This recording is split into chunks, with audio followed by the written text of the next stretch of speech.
You ever burned a steak? I know I have, multiple times. And that is why I'm going to be showing you how to cook a good steak. Now, I've already been letting my steak set out for about 25 minutes, and that's about the least amount of time you're going to want to make sure you let your steak sit out. And as you can see, I've also been warming up my pan already. So, just to make sure it's all hot and ready, because you want to make sure the inside of the steak is warm when you actually get to cooking it. So, first thing you're going to want to do is get your steak out of your pan, right into there. You want to make sure you throw your olive oil. You want to make sure you give a nice bit of olive oil so that way you can pan sear it. Right there. And you're going to want to make sure that you season your steak heavily, because if you do not season your steak heavily, then you're going to lose most of your seasoning while you pan sear it. So you want to make sure you're nice and generous in there. Just a little bit around too. Nice. A bit of salt too. Just generous. Because you lose a lot of the seasoning when you cook it, so you really want to make sure that you get your seasoning all over your steak, like front, back, side to side, up and down. You want to make sure to really get the seasoning in there. Alright. So, what you're going to need for today, obviously, is a steak. You're going to need garlic, thyme. I choose Greek olive oil. It just makes it much simpler. And then you're going to need salt and pepper, thyme, pan, spoon, knife, and tongs with some butter. And this is all so that you can make a good steak. Alright. Once you get your steak all seasoned up, throw it in your pan. You want to set it away from you, so that way you don't burn yourself on the olive oil that's cooking in the pan. Alright. Now, I personally got my phone with me here, so I'm going to be using my phone. And I'm going to be using my phone as a stopwatch, so that way I can time how long the steak is cooking. And not only how long it's been cooking, but how long between I flip it. Because one of the best things you want to do with a steak is you want to make sure that you flip it periodically, about every 35 seconds. When you do that, you make sure that your steak gets a nice good cooking, so that way the inside it is nice and perfect. And today, I'm going to make sure to cut mine up to the medium rare, which is about 150 degrees on interior temperature. So it's going to be a little bit for that. Alright, about time to do the first flip.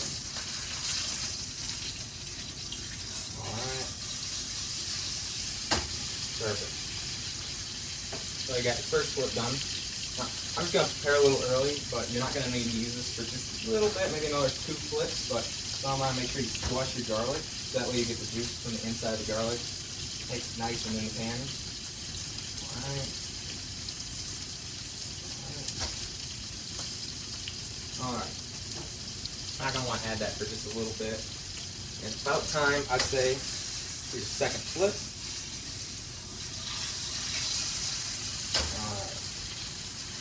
Now, the reason you gotta keep flipping is so that you can get the middle to be a nice good temperature, because if you don't flip it, and say you do like 3 minutes on one side and 4 minutes on the other side, then the one side's gonna get cold while the other side's cooking, and then the interior is also just gonna not be that good. So, well, you're just gonna overcook your steak, and it's just not gonna be as good as you want it to be. So yeah, that's why you gotta make sure you periodically flip it, keep moving, make sure. So, alright. Okay. I have here with me an electric griddle, but more or less you'd want to prefer to use a gas griddle, because it just gives it much more of a flavor, along with an iron with a cast iron pan, so that way you can get just a little bit more flavor out of your searing. Alright. So, just going to be doing this for just a little bit, multiple times, making sure you flip it. And rather than just flipping, you want to make sure that you also get the sides. So like, get your steak. You want to work the pan. You want to make sure that you get it right on the sides, right into the juices, so that way it heats up the steak nicely.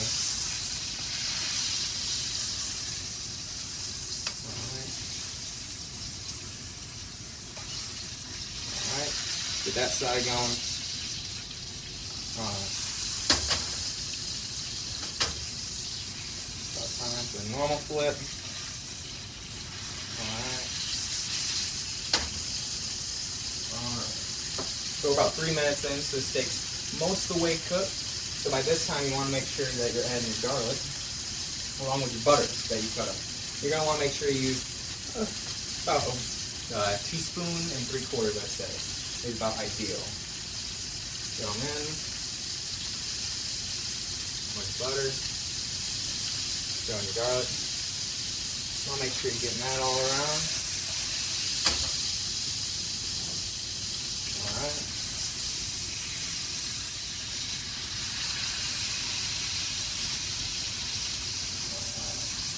Okay, that's looking pretty good, I think. Get rid of your trash. You don't want to leave a mess. That's not usually good for a good steak. And you got a little bit more at your disposal. You got some thyme, which adds a nice earthy flavor to your steak, and that's why I personally like to add it. And that's about where the best recipes I had found set. So not only with that, it's gonna sizzle just a little bit hot, just while it's frying up the thyme.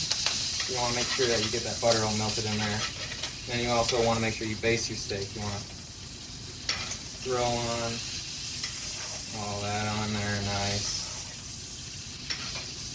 All right. Throwing in all that mixture. All right. About time to mix. About time to flip too. Alright. Alright. Make it the sides a good bit. Alright.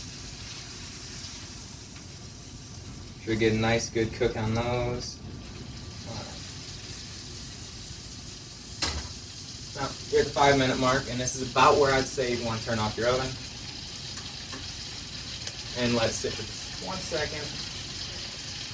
You want to make sure that you don't use a plastic one like I have here. It's best to have a wood cutting board that you can put your steak onto, so that way when you're done, you don't have any problems with plastic melting or anything like that. So you want to make sure that you have a nice good one, unlike here. You want to make sure you get your steak over there.